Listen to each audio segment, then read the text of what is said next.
रामनीलमेघश्यामा कोदण्डरामा रघुकुलाब्धिसोमा परन्धामा सार्वभौमा रामनीलमेघश्यामा कोदण्डरामा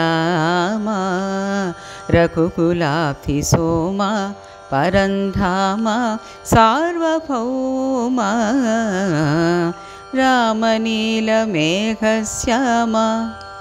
रघुराम राम राम रघुराम जय राम राम राम जय राम रघुराम राम राम रघुराम जय राम राम राम जय राम। శ్రీ శ్రవణం ఛానల్కి శ్రోతలందరికీ కూడాను మరొకసారి స్వాగతం. ఈరోజు మనం ఎంతో చక్కటి భజన విన్నాం అనురాధ కంఠస్వరంలో. మరొకసారి ఆవిడికి అనేక అభినందనలు తెలుపుతూ మన యోగ వాసిష్టంలో నిన్నటి ఈ వీతహవ్యుడి కథ చెప్తున్నప్పుడు ఈ శ్రీరాముల వారికి ఒక సందేహం వచ్చింది. ఏమని? గురుదేవా, ఆయన తన హృదయంలో సంకల్పమైన ప్రపంచాన్ని నిర్మించుకున్నాడు కదా, ఆ కల్పనా ప్రపంచంలో యోగ విద్యను ఆధారంగా చేసుకుని సూర్యుడిలోకి ప్రవేశించి అక్కడ ఉండే పింగరుడి ద్వారా తన పాత శరీరాన్ని పైకి తీయించి దానికి మరమ్మతులు చేయించి మళ్ళీ అందులోకి ప్రవేశించాడు కదా. అంటే ఆయన తన యొక్క మనఃకల్పిత ప్రపంచం చేసిన సాధన ఈ ప్రపంచంలో సత్ఫలితాలను ఇచ్చింది అని చెప్పినట్లు అవుతోంది కదా. ఇక్కడ ఇది ఎలా కుదురుతుంది అంటూ అడిగారు. ఇప్పుడు వశిష్ఠుల వారు నవ్వి, మనందరము అనుభవించే ఈ ప్రపంచం వేరు, వీతహవ్యుడు కల్పించుకున్న ప్రపంచం వేరు అనే అభిప్రాయంలో ఉన్నావు నువ్వు. అది పొరపాటు. సరిగ్గా చూస్తే మన కంటితో చూస్తున్నామనుకుంటున్న వీతహవ్యుడు మన మనస్సు చేసే కల్పనలో భాగం మాత్రమే. అందుచేత ఈ వీతహవ్యుడు నీ మనస్సే అని చెప్పుకోవచ్చు. నిజానికి నీ మనస్సే నువ్వుగా నేనుగా ఈ సమస్త ప్రపంచంగా భాషిస్తుంది. అందులో ఒకదానికి మరోదానికి మధ్య భేదం ఉందని కానీ భేదం లేదని కానీ చెప్పే వీల్లేదు. భేదాభేదాలను సత్య పదార్థాల విషయంలో ప్రస్తావించగలం కానీ అసత్యమైన పదార్థ విషయాల్లో ఎలా ప్రస్తావిస్తాం? కనుక వీతహవ్యుడి యొక్క మనస్సు కల్పించిన ప్రపంచం కూడా మనబోటి వాళ్ళందరూ కల్పించుకుని చూసుకునే దృశ్య ప్రపంచంలోని భాగమే కానీ అది వేరే కొత్త ప్రపంచం కాదు. కనుక నీ ప్రశ్నకు సవకాశమే లేదు అన్నారు. ఇక్కడ మనం ఒకటి గుర్తు తెచ్చుకోవాలి. గాథి చరిత్రలో కూడా రెండు మనోరాజ్యాలు ఒకదానిలో ఒకటి కలిసిపోయిన సందర్భం కనబడింది మనకి. కానీ ఇతరుల మనోరాజ్యం కూడా మన మనోరాజ్యంలో భాగమే అని అక్కడ నొక్కి చెప్పలేదు. దాన్ని విస్పష్టపరిచేందుకు వశిష్ఠ మహర్షి ఇక్కడ సన్నివేశాన్ని ప్రత్యేకంగా వివరిస్తున్నారేమో అన్న విషయాన్ని మనం ఇక్కడ గమనించాలన్నమాట.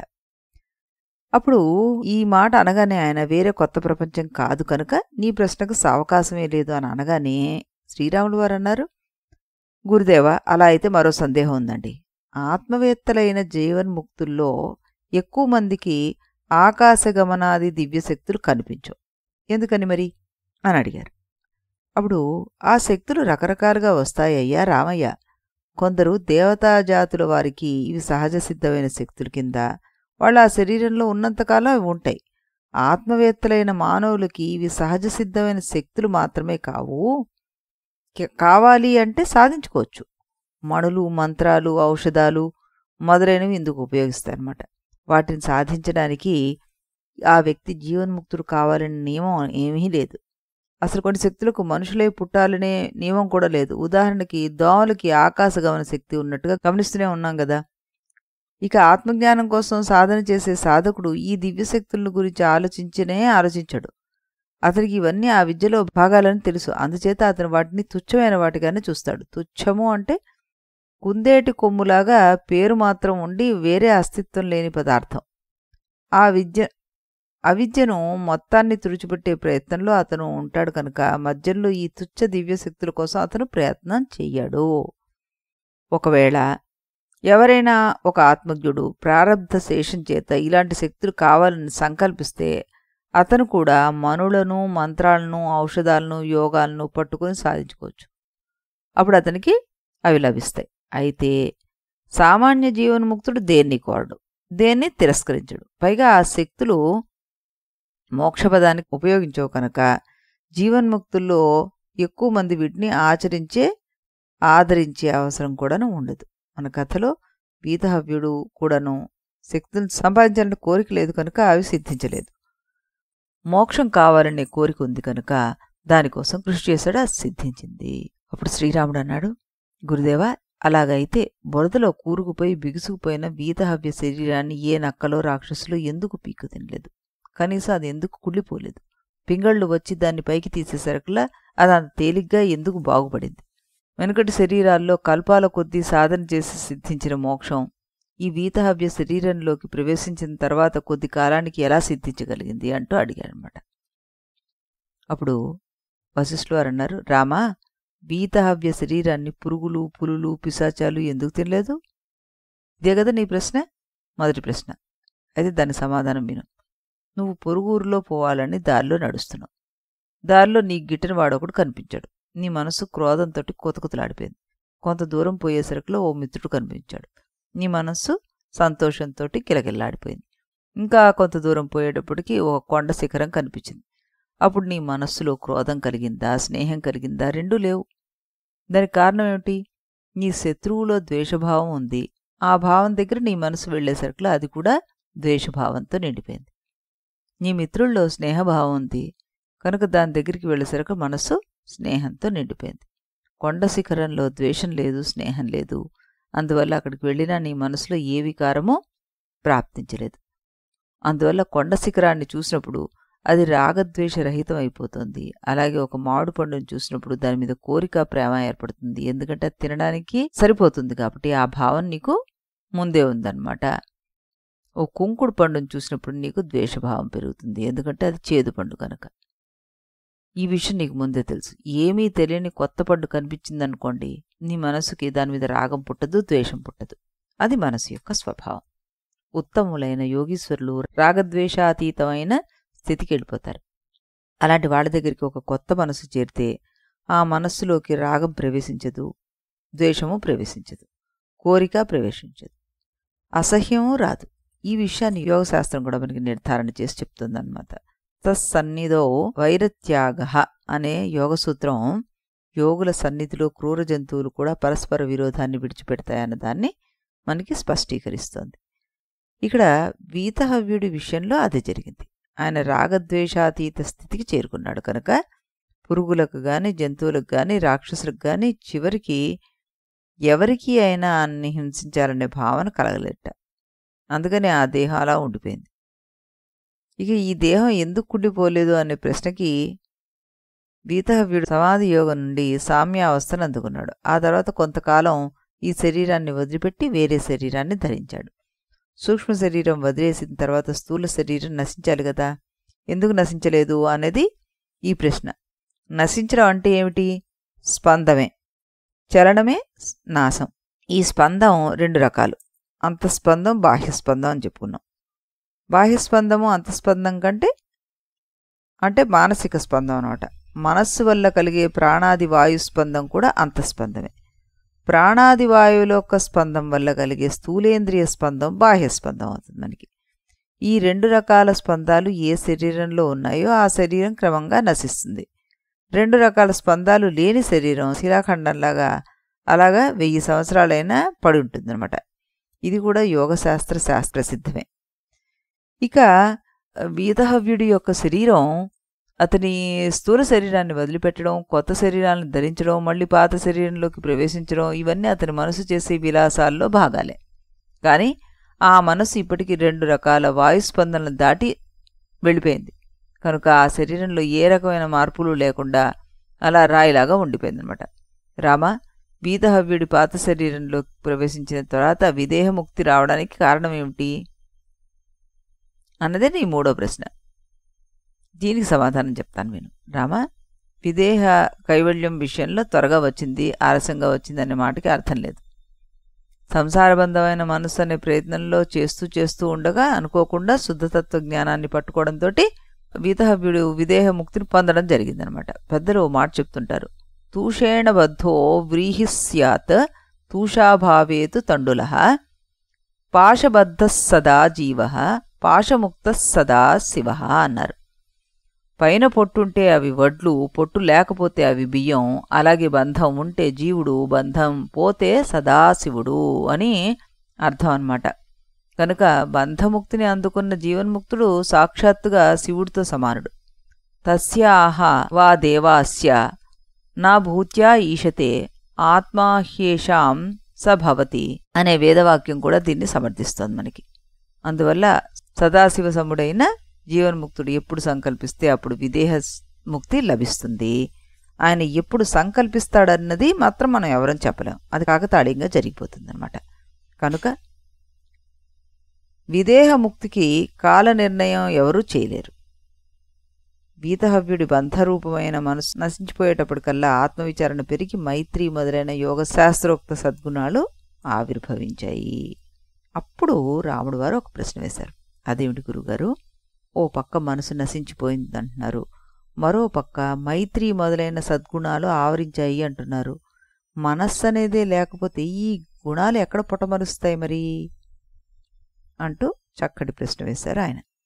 రామ, మనోనాశం మళ్ళీ 2 రకాలని చెప్తున్నాను నీకు. ఒకటి స్వరూప మనోనాశనము, రెండవది అరూప మనోనాశము. స్వరూప మనోనాశనం అంటే జీవన్ముక్తులకు కలిగే వంటి మనోనాశనం. అరూప మనోనాశనం అంటే విదేహముక్తులకు కలిగేటువంటి మనోనాశం. ఇక్కడ వీతహవ్యుడికి కలిగింది స్వరూప మనోనాశనం. అందువల్ల ఆ మనస్సులో మైత్ర్యాది గుణాలు ప్రభవించాయన్నమాట. గురుదేవా, ఇక్కడ అసలు అర్థం కాలేదండి. మనస్సుకి నాశనం అంటే ఏమిటి? నశించిన మనస్సుకే ఆకారం ఏమిటి?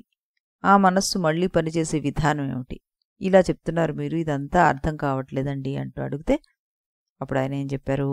రామ, సుఖదుఃఖ దశాధీరం సామ్యాన్న ప్రోద్ధరంతి యం నిశ్వాసా ఇవ శైలేంద్రం చిత్తం తస్య మృతం విదుహు. మనుషులు ఉచ్ఛ్వాసనిశ్వాలు మహాపర్వతాన్ని కదిలించజాలనట్లుగా బయట నుంచి వచ్చే సుఖదుఖ దశలు ఎవడి యొక్క సమత స్థితిని చెడగొట్టజాలవో అటువంటి ధీరుడి యొక్క చిత్తాన్ని నశించని చిత్తం అంటుంటారు. అలాగే వాడు వేరు నేను వేరు అనే ఆలోచన ఎవడి వైశాల్యాన్ని కుంచింప చెయ్యదో అలాంటి వాడి మనస్సు నశించని మనస్సు అన్నమాట. అలాగే సంపదలు గాని, ఆపదలు గాని, ఉత్సాహం గాని, నిరుత్సాహం గాని ఎవడి ముఖ కవలికల్లో ఎటువంటి మార్పును తీసుకురావో అలాంటి వాడి మనస్సు నశించని మనస్సు. అర్థమైందనుకుంటాను ఇప్పుడు రామ. ఇదే స్వరూప మనోనాశం యొక్క స్వరూపం. అదే జీవన్ముక్తుడి మనోనాశక స్థితి అన్నమాట. ఈ దశలో ఈ ప్రపంచ సత్యం అనే భావం తొలగిపోతుంది. అప్పుడు ఆ మనస్సు శుద్ధ స్వభావంతో సత్వగుణంతో ప్రకాశిస్తూ ఉంటుంది. చిత్తస్వరూపం నాశనం పొంది ఈ రకంగా మిగిలి ఉండడానికి చిత్తసత్తా అని కూడా అంటుంటారనమాట. ఇలాంటి చిత్తంలో మైత్ర్యాది సద్గుణాలు అంకురిస్తుంటాయి. ఇలాంటి చిత్తాన్ని నశించిన చిత్తం అని ఎందుకంటారంటే దీనిలో వాసనలు దాదాపు పూర్తిగా నశించిపోయాయి కనుక అలా అంటారు. దీనిలో కొన్ని వాసనలు మిగిలి ఉన్నప్పటికీ అవి పూర్వజన్మ ఇవ్వడానికి సమర్థమైనవి కావన్నమాట. అయినా కొన్ని వాసనలు మిగిలి ఉన్నాయి కనుక అవి జీవన్ముక్తి యొక్క వ్యుత్థాన దశలో అంటే సమాధి స్థితిలో అనుభవానికి వస్తుంటాయి కనుక ఆ చిత్తానికి ఎంతో కొంత ఉన్నట్టే ఇది లెక్క అన్నమాట. ఆ నాశాన్ని స్వరూప మనోనాశం అంటారు. అలాంటి స్వరూప మనస్సుకే అందుకుంటుంది. మళ్ళీ కొంత వ్యవహార సామర్థ్యం ఏర్పడుతుంది. అప్పుడు జరిగే వ్యవహారాన్ని ఉపకరించే మైత్ర్యాది గుణాలు అందులో ఉంటాయన్నమాట. ఇక అరూప మనోనాశం ఉంది. విదేహముక్తి దశలో లభిస్తుంది. అక్కడ కొన్ని సంసారాలు మిగిలి ఉండడం అనే మాటే లేదు. అందువల్ల ఈ చిత్తంలో మళ్ళీ మైత్ర్యాది గుణాలు మొలకెత్తడం కానీ వాటికి సంబంధించిన వ్యవహారాలు కానీ అక్కడ రావు. చిత్తనాశం అంటే ఏంటో ఇప్పుడు నీకు పూర్తిగా అర్థమైందా అంటూ అడిగారు. అప్పుడు శ్రీరాములు వారు అన్నారు, మనోనాశం అంటే అర్థమైంది. మనసు దగ్గర ఇంకా కొంచెం సందేహం ఉంది. ఈ సంసారమే వృక్షం అనుకుంటే దానికి బీజం ఏమిటి? ఏదో ఒక బీజం ఉందనుకుంటే దానికి వెనకాల ఇంకో బీజం, దాని వెనకాల ఇంకో బీజం, ఇలా వరుసగా ఉండాలి కదా, మరి అవేమిటి అంటూ అడిగారనమాట. అప్పుడు వశిష్ఠులు వారు చెప్పారు, రామా, ఈ స్థూల శరీరం కనిపిస్తోంది కదా, ఈ స్థూల శరీరం రావడానికి కారణం లోపల ఉండే లింగ శరీరం. ఎందుకంటే దీనిలో రకరకాల కర్మవాసనలు దాగి ఉంటాయి. వాటి వల్ల ఈ లింగ శరీరం ఎప్పటికప్పుడు కొత్త శరీరాలను తయారు చేసుకుంటుందన్నమాట. ఇలా వాసనలతో నిండి ఉండే లింగ శరీరానికి కారణం ఆశలు గల చిత్తం. అదేమిటండి, మనసు శరీరానికి కారణం కాగలదా అంటావేమో. మనస్సే కదా స్వప్నాల్లో రకరకాల శరీరాలను తయారు చేస్తుంది. కనుక మనస్సు లింగ శరీరానికి బీజము. ఈ చిత్తానికి బీజాలు ఒకటి కాదు, 2 అంటున్నాను. ఒకటి ప్రాణ పరిస్పందము అంటే ప్రాణవాయు చలనము, రెండవది దృఢభావన అంటే వాసనలు లేక సంస్కారాలు. ప్రాణవాయువు 72,000 నాడుల్లో తిరిగినప్పుడు చిత్తం అనేది వ్యక్తం అవుతుంది. ఈ వాయువు చలించకపోతే సంకల్పం అనేదే ఉండదు. ప్రాణానికి స్పందన ఉందా లేదా అనే విషయం చిత్తం ద్వారా మాత్రమే గుర్తింపబడుతుంది. చిత్తంలో సంకల్పం ఉంటే ప్రాణంలో స్పందన ఉంది అని అర్థం. హిరణ్యగర్భుడి విషయంలో కూడా ఇది ఇంతే. సమష్టి ప్రాణస్పందనం వల్లే హిరణ్యగర్భుడి యొక్క చిత్త ప్రపంచం ఆకారాన్ని పొందుతోంది. సమష్టి ప్రాణస్పందం ఆగితే ప్రపంచానికి ప్రళయం వచ్చేస్తుంది. అది పూర్తిగా పోతే మోక్షం వస్తుంది. అందువల్ల ప్రాణస్పంద నిరోధం వల్ల మోక్షం వస్తుందని పెద్దలు చెప్తుంటారు. అందుకోసమే యోగులు ప్రాణాయామాది యోగ సాధనలు చేస్తుంటారన్నమాట. ఇక చిత్తానికి రెండో బీజం దృఢభావన అని చెప్పాను కదా. ఈ దృఢభావన అంటే వాసన అని కూడా చెప్పాను కదా. దృఢభావనాత్యక్త పూర్వాపర విచారణం యదా దానం పదార్థస్య వాసనాసా ప్రకీర్తిత అన్నారు. ఇది సర్గ 91లో 29వ శ్లోకం అన్నమాట. సరిగా పూర్వాపర విచారణ చేస్తే ఈ ప్రపంచంలో ఏ వస్తువు సత్యంగా కనిపించదు అని మనం ఎన్నోసార్లు చెప్పుకున్నాం. అలా సరిగా విచారణ చేయకుండా జ్ఞానేంద్రియాదులను నమ్మేసి ఈ ప్రాపంచిక పదార్థాలు సత్యమనే విషయాన్ని అంగీకరించేసి వాటిలో కొన్ని నావని కొన్ని నేనని ఒప్పేసుకుని మాట్లాడుతూ ఉంటాడు జీవుడు. ఈ ఒప్పుకోవడానికి కారణం పూర్వజన్మల్లో చేసిన గట్టి భావనే. ఇవి సత్యాలు అనే భావన అన్నమాట. ఆ భావనే ఈ పదార్థాలకు కొత్త రంగులను అంటగడుతూ ఉంటుంది. నాది అనే రంగుని, నేను అనే రంగుని, పనికి వచ్చేది అనే రంగుని, పనికి రానిది అనే రంగుని, ఇలా రకరకాలుగా రంగుల్ని అంటగడుతుంటుంది.